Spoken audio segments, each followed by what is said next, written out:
Muzium dekat konteks Malaysia ni, dia macam gatekeeper, dia yang sangat menjaga khazanah-khazanah sejarah. Memang muzium salah satu sumber untuk kita belajar sejarah. Peranan muzium ni kan, kenapa muzium kita boleh jadikan sumber untuk belajar sejarah? Sebab muzium dia simpan segala rekod-rekod dan juga monumen artifak sejarah untuk tatapan umum. Kalau macam tengok kan, Muzium Perang dekat Pulau Pinang, dia masih kekalkan bagaimana keadaan kubu Jepun dekat situ, bagaimana bilik-bilik yang digunakan untuk menyiksa orang-orang Pulau Pinang ketika itu masih di situ. Dia masih boleh nampak tali gantung yang pernah digunakan untuk menggantung, bahkan dia siap ada terowong yang pernah digunakan untuk mengurung penduduk-penduduk Melayu ketika itu. Ini salah satu fungsi muzium. Dia macam preserve, dia kekalkan, dia jaga sumber-sumber sejarah tu untuk digunakan oleh generasi akan datang. Kalau macam dekat Perak pula, kita ada Muzium Tengku Menteri tu, Kisah Taiping Galeria.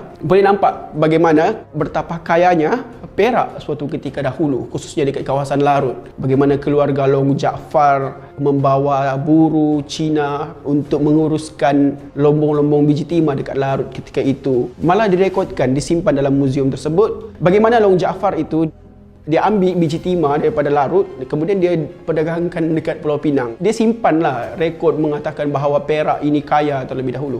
Sumber dalam sejarah ni kita boleh bahagikan kepada sumber premier, sumber sekunder, sumber tertiar. Kebanyakannya muzium dia simpan sumber-sumber premier ini yang boleh digunakan untuk rujukan sejarawan dan juga pelajar-pelajar sejarah yang lain. Bagi pendapat saya, Muzium Malaysia ini dia mesra pengguna, dan pada masa yang sama dia buat sehabis baik untuk melindungi sejarah itu sendiri. Yang dipaparkan dekat muzium hanyalah beberapa perkara yang sesuai untuk dipaparkan, bukan sebab nak disembunyikan. Kita nak preserve, kita nak jaga benda tu, nak lestarikan kan. Kalau nak tengok lebih detail, lebih dalam berkenaan sejarah-sejarah yang dipaparkan, kita ada arkib. Kalau sanggup nak belek dokumen-dokumen lama yang dia punya bahasa pun bahasa Melayu klasik, bahasa Melayu kuno, tulisan dia pun bukannya tulisan Rumi. Yang pandai Jawi pun tak semestinya boleh baca Jawi lama. Lepas tu kita ada tulisan Pallava dalam manuskrip-manuskrip ni. Kalau pandai baca boleh. Benda-benda seperti itu disimpan dalam arsip negara, dan arsip negara kita pun memberi peluang kepada masyarakat untuk ke sana